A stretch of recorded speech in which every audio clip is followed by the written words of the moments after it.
اس کے بعد میں مدعو کرتی ہوں ایمن بن تمان اللہ کو، جن کی تقریر کا عنوان ہے بر الوالدین، وہ آئیے اپنی تقریر کو پیش کریں۔ السلام علیکم ورحمۃ اللہ وبرکاتہ۔ الحمد للہ رب العالمین والصلاة والسلام علی رسولہ الکریم، اما بعد۔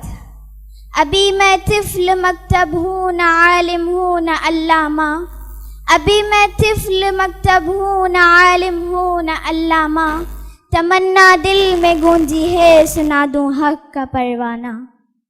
آج کے اس مبارک محفل میں عنوان تقریر ہے والدین کی خدمت۔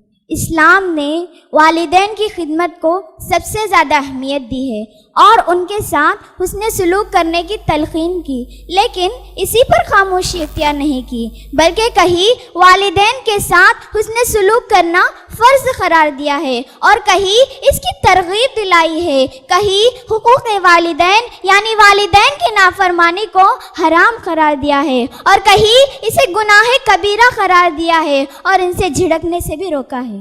بخاری کی حدیث میں آتا ہے کہ ایک مرتبہ رسول صلی اللہ علیہ وسلم نے صحابی رسول صلی اللہ علیہ وسلم سے فرمایا، کیا میں تمہیں سب سے بڑا گناہ نہ بتا دوں؟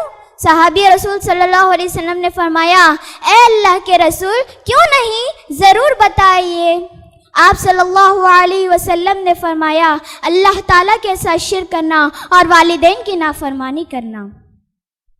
معزز سامعین و سامعات، والدین کی خدمت کو جہاد کا درجہ قرار دیا، کہیں ان کی خدمت کو موجب جنت قرار دیا اور ان کے ساتھ حسن سلوک کرنا ایک نہایت ہی بنیادی حق اور اہم ترین فریضہ ہے۔ یہی وجہ ہے رب العالمین نے والدین کے حقوق کو اپنے حقوق کے ساتھ بیان فرمایا ہے، جیسے کہ اللہ تعالیٰ کا ارشاد ہے، وَاعْبُدُوا اللَّهَ وَلَا تُشْرِكُوا بِهِ شَيْئًا وَبِالْوَالِدَيْنِ إِحْسَانًا، اللہ تعالیٰ کی عبادت کرو اور اس کے ساتھ کسی کو شریک نہ کرو اور والدین کے ساتھ حسن سلوک کرو۔ کسی شاعر نے کیا ہی خوب کہا، ماں باپ کی خدمت میں دل و جان لٹاؤ، ماں باپ کی خدمت میں دل و جان لٹاؤ، قرآن کا فرمان ہے تم اس کو نبھاؤ۔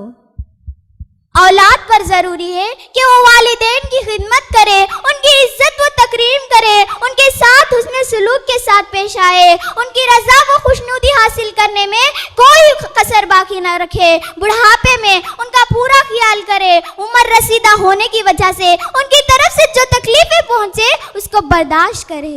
یاد رکھے، جہاں والدین کی خدمت نہیں کی جاتی ہے وہاں غم پریشانیاں کا ہونا ضروری ہے، جہاں پر والدین کی خدمت کی جاتی ہے وہاں پرسکون فضا قائم رہتی ہے۔ مذہب اسلام نے اپنے پہلے وقت سے یہ اعلان عام کر دیا، رضا ربی فی رضا الوالدین وسخط ربی فی سخط الوالدین۔ کسی شاعر نے کیا ہی خوب کہا، کرو ماں باپ کی خدمت تمہارے کام آئے گی، کرو ماں باپ کی خدمت تمہارے کام آئے گی، یہی خدمت تمہیں اللہ سے جنت دلائے گی۔ خدائے دو جہاں ہوگا تمہارے ذات پہ راضی، خدائے دو جہاں ہوگا تمہارے ذات پہ راضی، ملے گی ہر قدم پر تم کو اللہ کی خوشنودی۔ معزز سامعین و سامعات، مذہب اسلام ایک ایسا پیغام دیتا ہے، اگر کسی شخص کے والدین کافر و مشرک بھی ہو تب بھی ان کے ساتھ حسن سلوک کرنا ضروری ہے، مگر افسوس آج کے مسلمان اپنے والدین کو ایماندار پاتے ہوئے بھی ان کی خدمت سے جی چراتے ہیں۔ ماں باپ کی خدمت تو دور کی بات، ان سے ادب و احترام کے ساتھ پیش آنا بھی گوارا نہیں کرتے، ان سے بیزاری کنارہ کشی اختیار کرنا یہ عام عادت سی ہوتی جا رہی ہے۔ افسوس انہیں کون بتائے کہ وہ کون سا جرم کر رہے ہیں۔ رسول صلی اللہ علیہ وسلم نے والدین کی نافرمانی کو گناہ کبیرہ قرار دیا ہے۔ ہر کوئی جانتے ہیں کہ گناہ کبیرہ کا صلہ جہنم ہے جب تک کہ وہ توبہ نہ کرے۔ بہرکیف ماں باپ اس دنیا میں قیمتی جوہر ہیں جس کو اللہ تعالیٰ نے ہمیں نعمت کی شکل میں عطا فرمایا ہے۔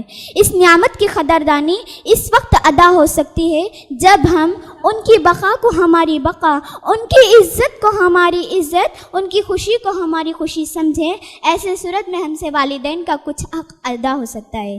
آخر میں ایک شعر بتا کر اپنی تقریر کو ختم کرنا چاہتی ہوں.